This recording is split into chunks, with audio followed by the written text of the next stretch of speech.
تو جب رب کا بڑا فضل ملے، اس کا مطلب ہے کہ جب رب کا بڑا فضل ملے تو اس وقت خوشی بھی بڑی ادا کرنی چاہیے.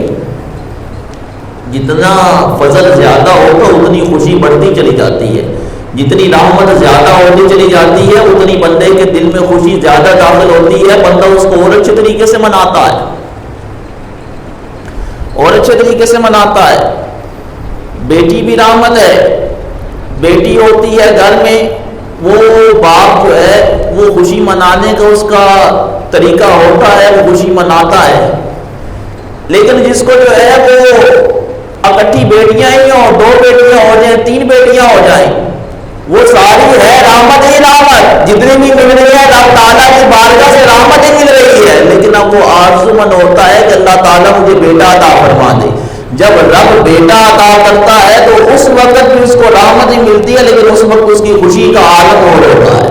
اس وقت اس کی خوشی منانے کا طریقہ جدا ہو جاتا ہے. پہلے بھی خوشی منا رہا تھا، خوش نہیں تھا، لیکن اب بیٹا ملا ہے، اب خوشی بڑھ گئی ہے، اور زیادہ اچھے طریقے سے خوشی منا رہا ہے.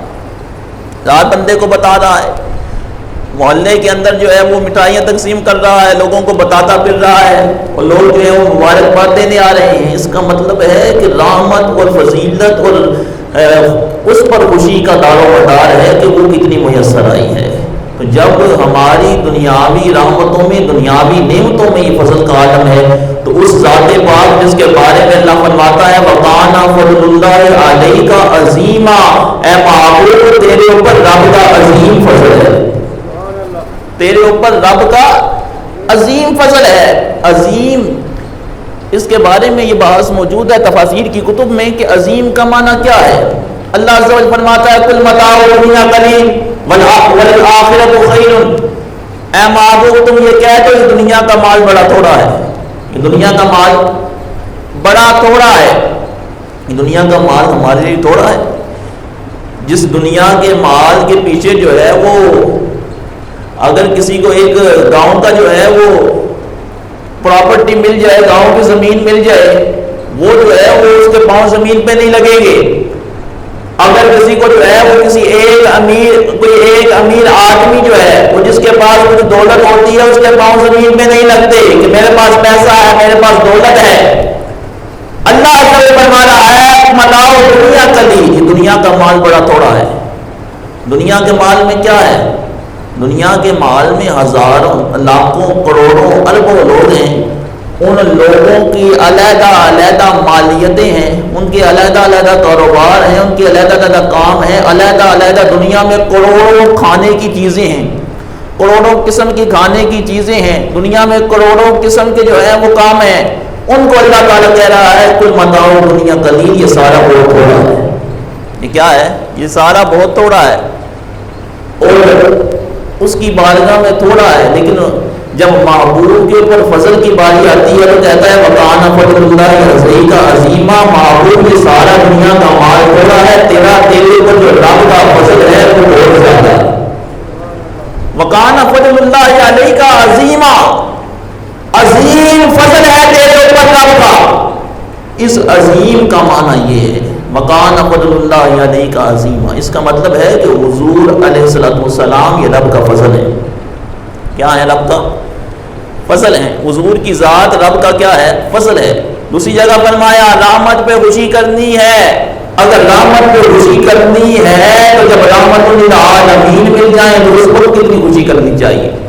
وَمَا أَرْسَلْنَاكَ إِلَّا رَحْمَةً لِلْعَالَمِينَ، اے معبود یہ ایک دو جہاں نہیں، ایک ملک نہیں، ایک قصبہ نہیں، ایک شہر نہیں، ایک قبیلہ نہیں، ایک ریاست نہیں، یہ ایک جہان نہیں، ایک دنیا نہیں، ایک امت نہیں، تمہیں سارے جہانوں کے لیے میں نے رحمت بنا کے بھیجا ہے. کسی نبی کے بارے میں یہ نہیں کہا کہ اسے سارے جہانوں کے لیے رحمت بنا کے بھیجا ہے.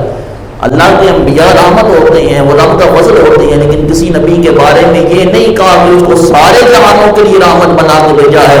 اللہ عز و جل نے جتنے انبیاء مبعوث فرمائے ان کو خاص قوموں کی طرف، خاص امتوں کی طرف، خاص قبیلوں کی طرف مبعوث فرمایا.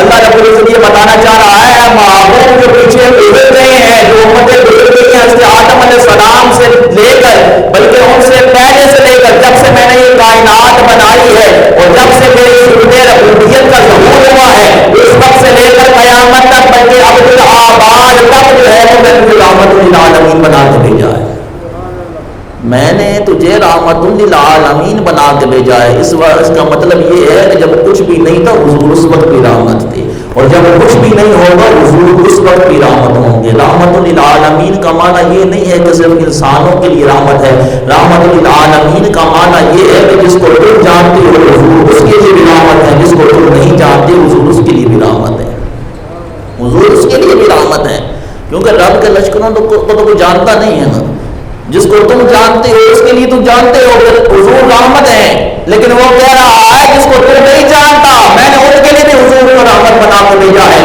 اس کا مطلب یہ ہے کہ جب رحمت آتی ہے تو رحمت جو ہے وہ چیزوں کو اپنی آغوش میں لے لیتی ہے، اپنے دائرۂ کار میں لے لیتی ہے۔ اس رحمت کا فائدہ یہ ہوتا ہے کہ جو اس رحمت کے دائرے میں آتا ہے اس کا مسئلہ حل ہو جاتا ہے، جو اس رحمت کے دائرے میں آتا ہے اس کے اوپر رب جو ہے وہ فضل فرما دیتا ہے۔ حضور علیہ السلام کو ساری کائنات کے لیے رحمت بنا کے اس لیے بھیجا کہ ساری کائنات کا نظام ہی وہ حضور کے سر پہ چلانا تھا۔ رحمت للعالمین اس لیے بنا کے بھیجا کہ ساری کائنات کا نظام جو حضور علیہ السلام کی ذات پاک پر موقوف تھا کہ محبوب جب تیری ذات موجود ہوگی تو عذاب بھی نہیں ہوگا، کیونکہ رحمت جو بنایا ہے وما کان اللہ ليعذبهم وانت فيهم کافرون، کہا اگر رب سچا ہے تو ہمارے اوپر عذاب کیوں نہیں لے کے آتا؟ تو رب نے کہا جب رحمت تمہارے اندر موجود ہے تو رب تمہارے اوپر عذاب نازل کرنے والا نہیں، جب رحمت موجود ہے رب تمہارے اوپر عذاب نازل کرنے والا نہیں۔ حضور علیہ السلام کی رحمت کی وجہ سے تو کافروں سے عذاب ٹل جاتا ہے۔ وہ کیسا مومن ہے جو نبی کو رحمت بھی مانتا ہے لیکن یہ نہیں مانتا کہ نبی علیہ السلام کی وجہ سے ہماری مصیبتیں ٹل جاتی ہیں۔ حضور کو رحمت تو مانتا ہے لیکن نبی علیہ السلام کا یہ معجزہ نہیں مانتا کہ نبی کی وجہ سے جو ہے وہ ہم سے بلائیں ٹلتی ہیں، وہ نبی کی رحمت ہی ہمارے اوپر سایہ ہے۔ یا ایھا الذین آمنوا اتقوا اللہ وآمنوا برسولہ یؤتکم کفلین من رحمتہ، اے ایمان والو اللہ سے ڈرو، وآمنوا برسولہ یہ قرآن کی آیت ہے، اس کے رسول پہ ایمان لاؤ۔ وہ رسول کون ہے؟ یؤتکم بکفلین من رحمتہ، یہ رسول وہ رسول ہے کہ تمہیں اپنی رحمت کی آغوش میں لے لیتا ہے۔ یہ کوئی عام رسول نہیں ہے، یہ رسول وہ رسول ہے جو تمہیں اپنی رحمت کی آغوش میں لے لیتا ہے، جس کے رحمت کے سائے میں تم پلتے ہو۔ قل بفضل اللہ وبرحمتہ فبذلک فلیفرحوا۔ اصول فقہ کی کتب میں یہ بحث موجود ہے کہ جو فلیفرحوا ہے یہ خاص ہے، اس کو کہتے ہیں اصول فقہ کا خاص عام مشترک معول، یہ وہ خاص عام ہے۔ خاص کی جو ہے وہ 4 قسمیں ہوتی ہیں، ایک امر ہے، دوسرا نہیں ہے، تیسرا مطلق ہے، چوتھا مقید ہے۔ یہ خاص کی ایک قسم امر کے قبیل سے ہے، فلیفرحوا، اس پہ چاہیے کہ خوشی منائیں۔ خاص جو ہے وہ بیان بنفس ہی ہوتا ہے، خاص جو ہے وہ اپنے اس کی دلالت اپنے معنی پر قطعی ہوتی ہے، خاص جو ہے اس کو کسی بھی قسم کے بیان کی ضرورت نہیں ہوتی، نہ تفسیر بیان کی ضرورت ہوتی ہے، کسی قسم کی تفسیر کی اس کی ضرورت نہیں ہوتی، کیونکہ وہ خود ہی اپنا آپ بیان کر رہا ہوتا ہے۔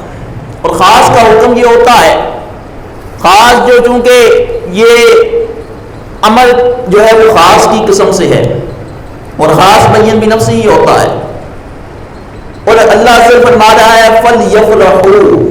اب یہ خاص بھی ہے، امر بھی ہے، اور ہے بھی مطلق۔ کیا ہے جی؟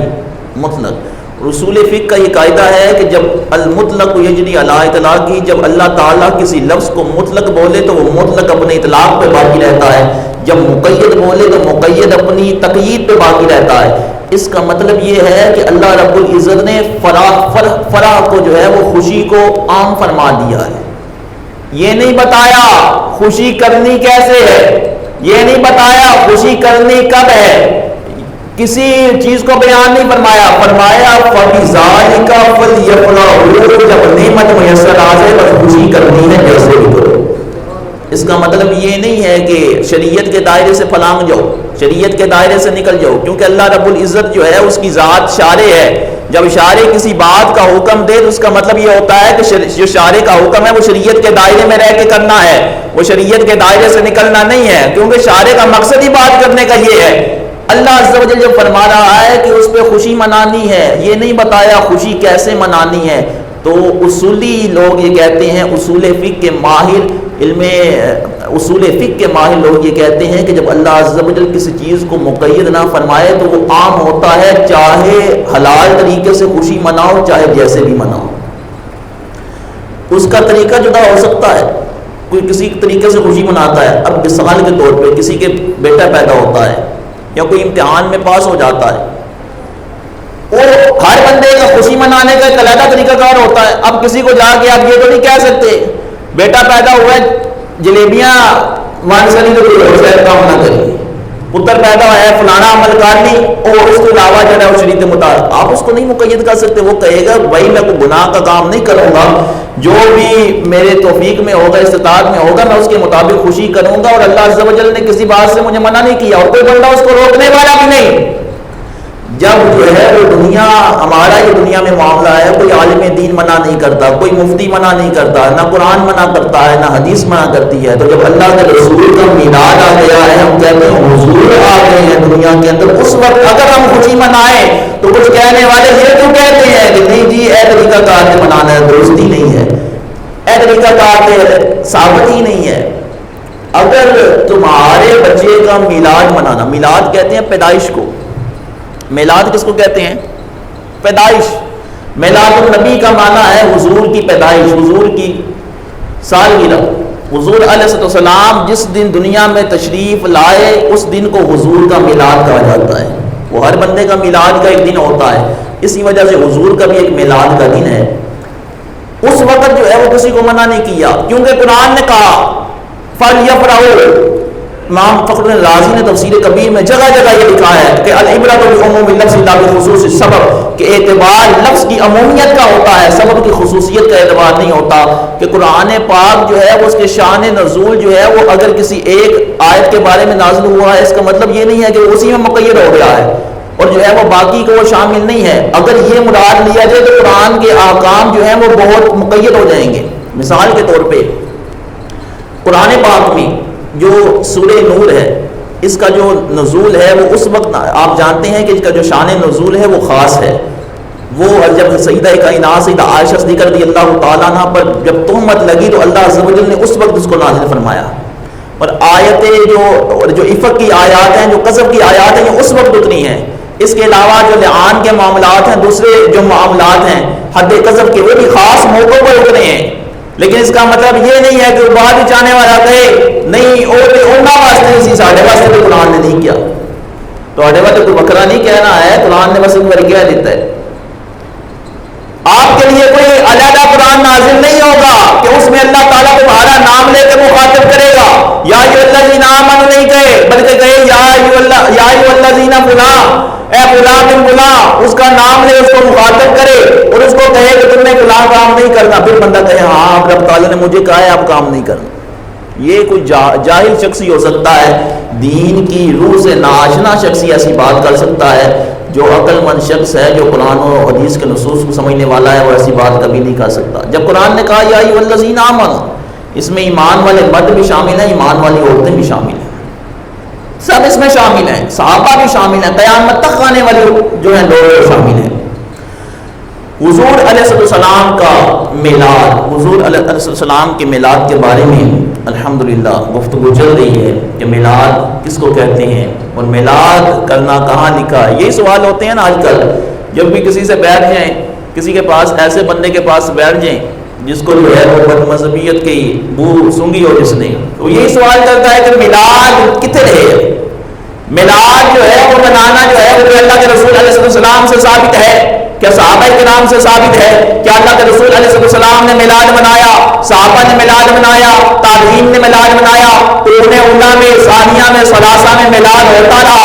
اگر تو ہوتا رہا ہے، اللہ کا حکم ہے، رسول اللہ کا حکم ہے، تو ہم میلاد منانے کے لیے تیار ہیں۔ میں بھی پہلے صف میں کھڑا ہو جاتا ہوں۔ نہ جب اللہ کے رسول نے حکم دیا نہ صحابہ نے حکم دیا تو تم کون سے بڑے عاشق رسول ہو کہ تم گلیوں میں نکل کے جو ہے وہ مرحبا یا مصطفیٰ کے نعرے لگا رہے ہو اور لوگوں کو جو ہے وہ میلاد منانے کی دعوت دے رہے ہو؟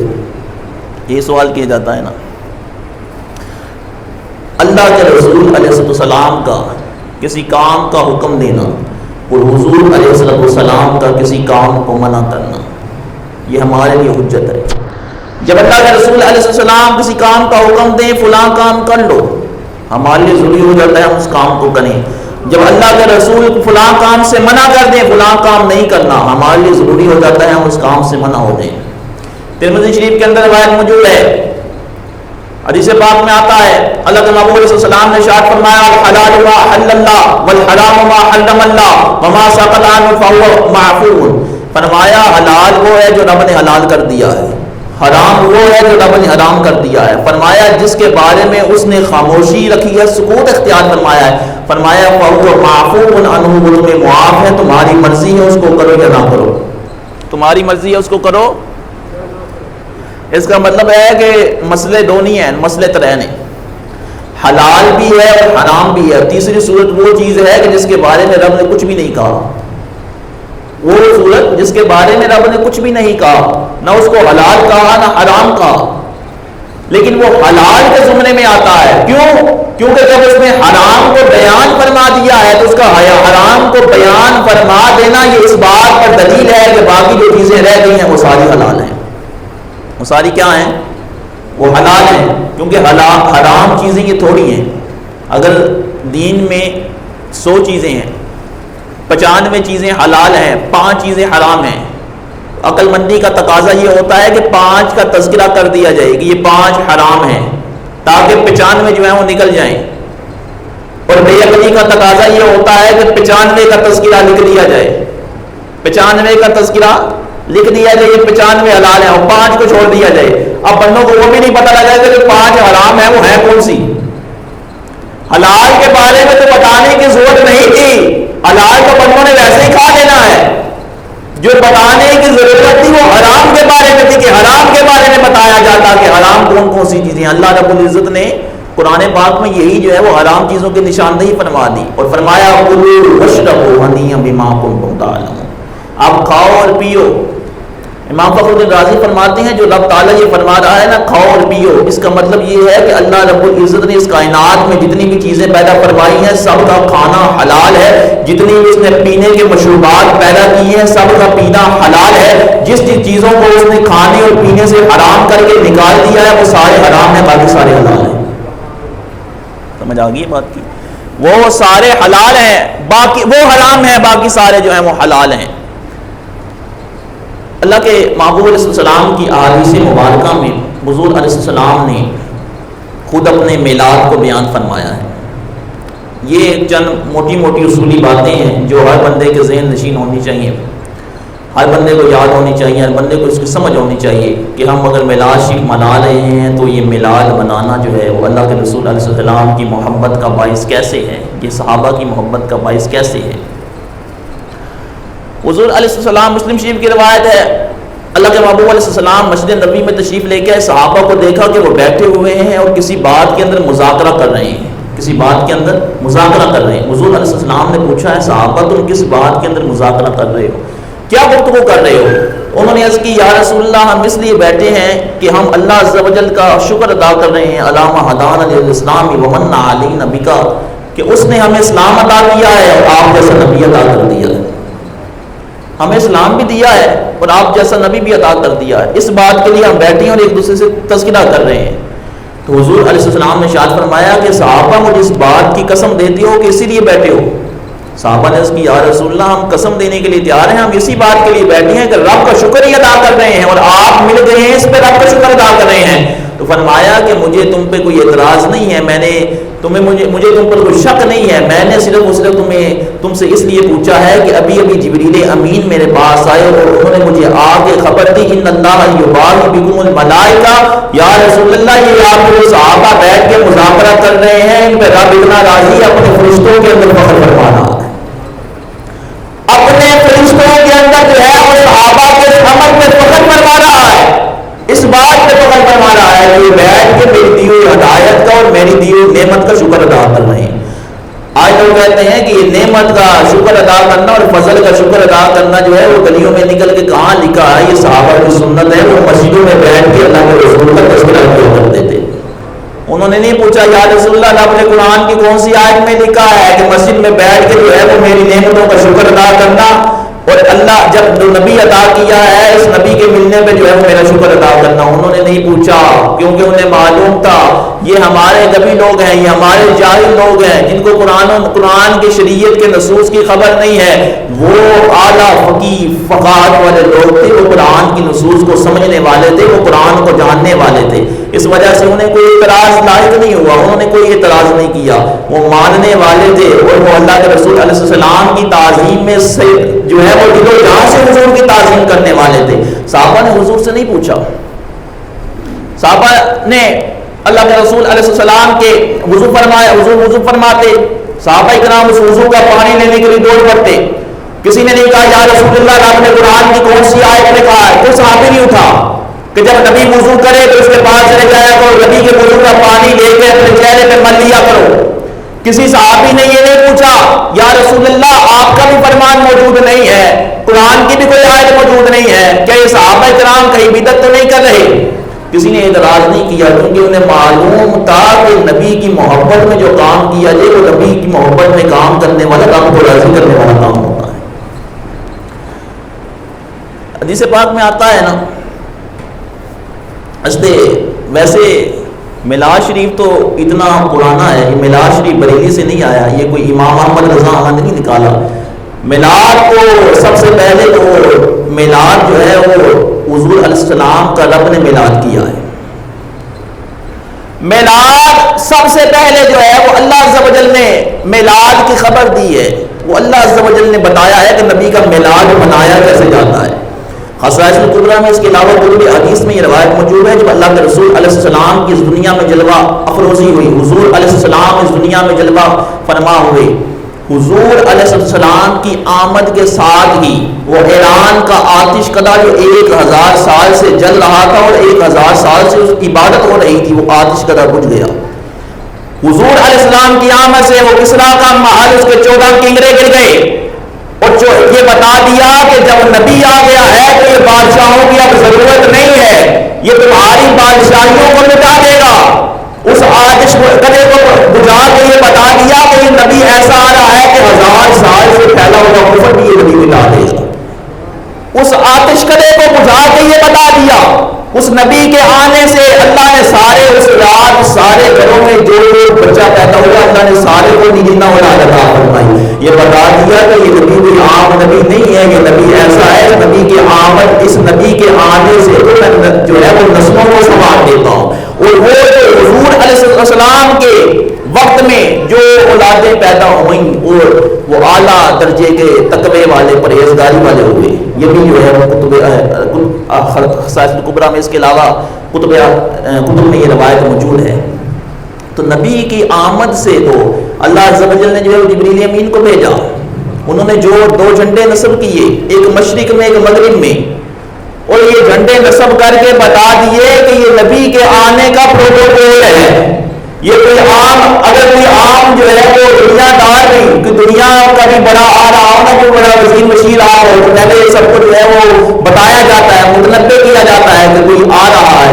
رب نے نبی کو بھیجنے سے پہلے اتنا بڑا انتظام فرمایا ہے کہ جبریل امین کو بھی بھیجا ہے, بڑے بڑے بادشاہوں کی بادشاہیوں کو ختم کر دیا.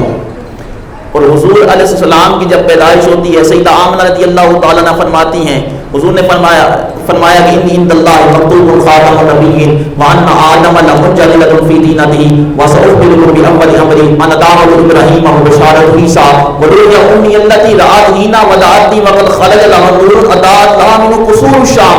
سیدہ آمنہ فرماتی ہے کہ حضور کی پیدائش ہوئی تو میرے بدن سے اتنا نور نکلا کہ اس نور سے جو ہے میرے سامنے ملک شام کے محلات بھی روشن ہو گئے.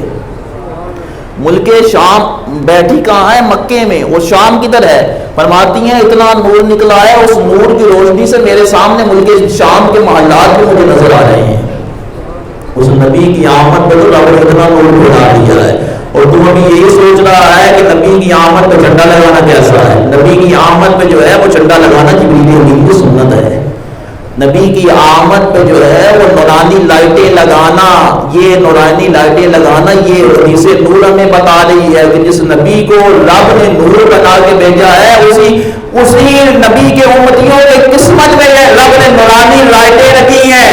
ان کی قسمت میں تو اندھیرا رکھا ہوا ہے کہ جو نبی کے رہے ہیں، یہ سنیوں کا نصیبہ ہے، وہ کہتے ہیں نبی آ گیا ہے سارے جہاں کو روشن کر دو۔ یہ نبی کے امتیوں کے نصیبوں میں جو ہے وہ یہ نور رکھا گیا ہے، جو نور کو ماننے والے ہیں رب تعالیٰ نے انہیں نور کا ایک نعم البدل عطا کر دیا ہے، بس یہی سمجھ لیں۔ وقت نہیں ہے لیکن امام جلال الدین سیوطی کی یہ رسالہ بڑا ہی زبردست رسالہ ہے، آج ہی میں نے اس کا مطالعہ کیا ہے۔ امام سیوطی علیہ الرحمہ نے اس میں یہ بتا دیا ہے کہ میلاد کیا ہے، اور حضور علیہ السلام کا میلاد منانا جو ہے وہ کتنی بڑی نعمت ہے۔ تھوڑا سا آپ کو بیان کرتا ہوں۔ امام جلال سیوطی علیہ الرحمہ سے سوال ہوا، آپ فرماتے ہیں فقط واقع سوال عن عمل المولد النبی فی شہر ربیع الاول ما حکمہ من حیث شرعی وہل ہوا محمود و مذموم وہل یصاب فاعلہ اولا۔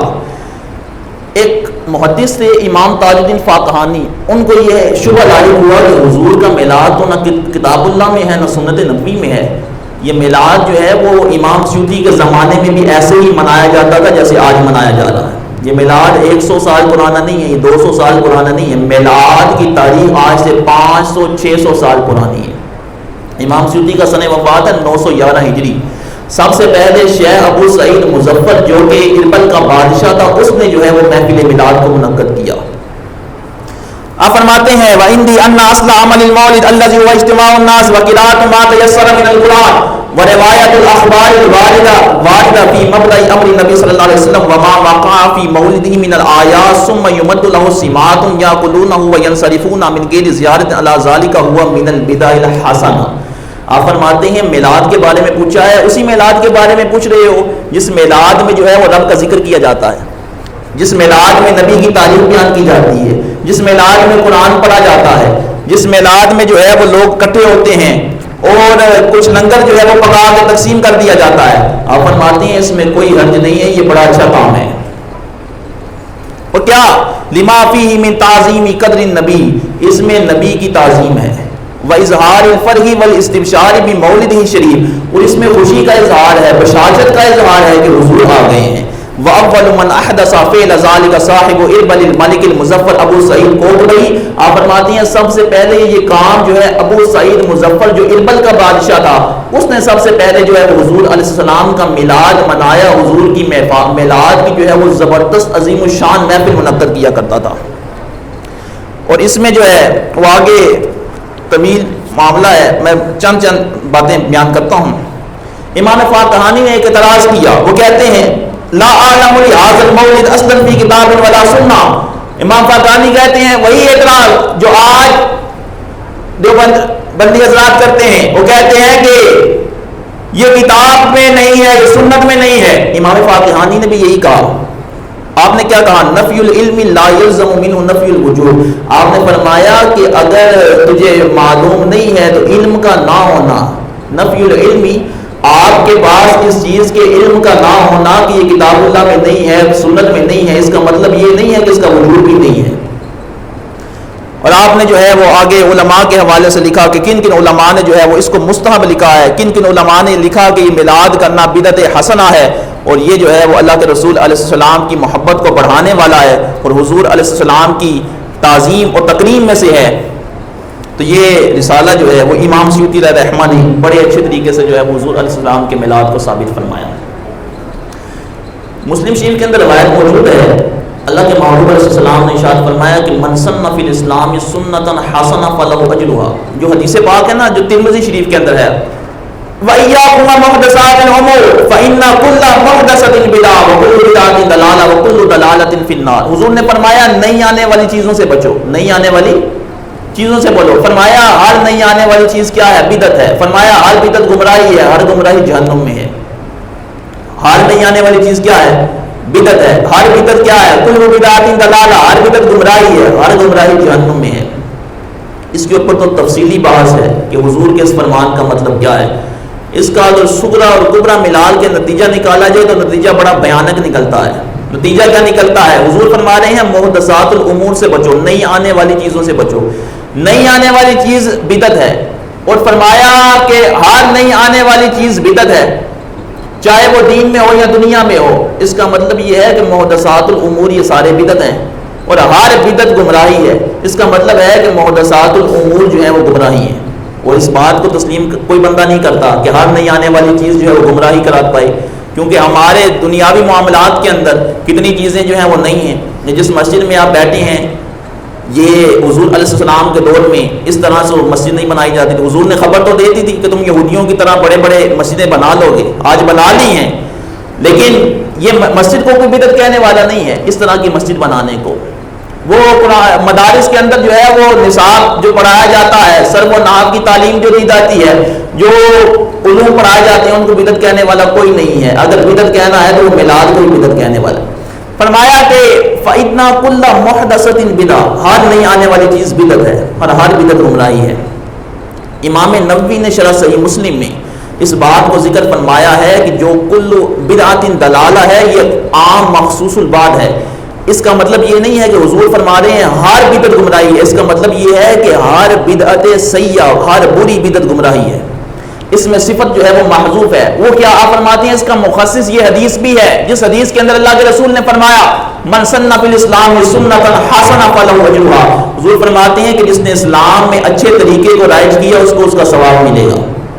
وَأَجْرُ مَنْ عَمِلَ بِهَا مِنْ بَعْدِهِ مِنْ غَيْرِ أَنْ يَنْقُصَ مِنْ أُجُورِهِمْ شَيْءٌ، اور حضور نے فرمایا جو بعد میں آنے والے لوگ اس سنت پہ عمل کریں گے، اس اچھے طریقے پر عمل کریں گے، ان ساروں کا ثواب اس بندے کو ملے گا۔ وَمَنْ سَنَّ فِي الْإِسْلَامِ سُنَّةً سَيِّئَةً، اور جس نے اسلام میں کوئی برا طریقہ رائج کیا، فَعَلَيْهِ وِزْرُهَا، اس کو اس کا گناہ ملے گا۔ وَوِزْرُ مَنْ عَمِلَ بِهَا مِنْ بَعْدِهِ مِنْ غَيْرِ أَنْ يَنْقُصَ مِنْ أَوْزَارِهِمْ شَيْءٌ، فرمایا ان سب کا گناہ بھی اس کے کھاتے میں جائے گا جو اس نے وہ کام شروع کیا ہے۔ امام نووی فرماتے ہیں وہ کلو بدعت دلالہ والی حدیث کا مخصص جو ہے اس کو خاص کرنے والی بدعت سیئہ کے ساتھ کہ حضور کی مراد بدعت سیئہ ہے، وہ یہ حدیث پاک ہے جس کے اندر اللہ کے رسول نے بیان فرما دیا، مسلم شریف کی روایت ہے، اللہ کے رسول نے بیان فرما دیا کہ ہر بدعت جو ہے وہ مراد بدعت حسنہ نہیں ہے بلکہ مراد بری بدعت ہے۔ اللہ کے رسول علیہ السلام کا میلاد منانا یہ الحمدللہ عاشقان رسول کے نصیب میں لکھا ہوا ہے، اور اس میلاد کو خوب بڑھ چڑھ کے منائیں، اور جن جن علماء نے الحمدللہ بیان کیا جائے گا اگلے جمعے پہ کہ کن کن علماء نے میلاد کے بارے میں کتابیں لکھی اور میلاد کو بیان کیا حضور علیہ السلام کے، اور کس کو کتنا بڑا عمل قرار دیا، اور یہ لکھا کہ سارا سال اس میلاد کی برکت سے بندے کو برکتیں ملتی رہتی ہیں، سارا سال اس میلاد کی برکت سے بندے کے مال میں رزق میں جو ہے وہ فائدہ ہوتا ہے، اس کو جو ہے وہ ہر قسم سے نقصان سے محفوظ رہتا ہے۔ علماء نے لکھا باقاعدہ، آج سے جو ہے 500 سال پرانے علماء نے اس بات کو ذکر کیا۔ اللہ تعالیٰ ہم سب کو حضور علیہ السلام کے میلاد میں جو ہے وہ بڑھ چڑھ کے شریک ہونے کی توفیق عطا فرمائے، آمین بجاہ نبی صلی اللہ علیہ وسلم۔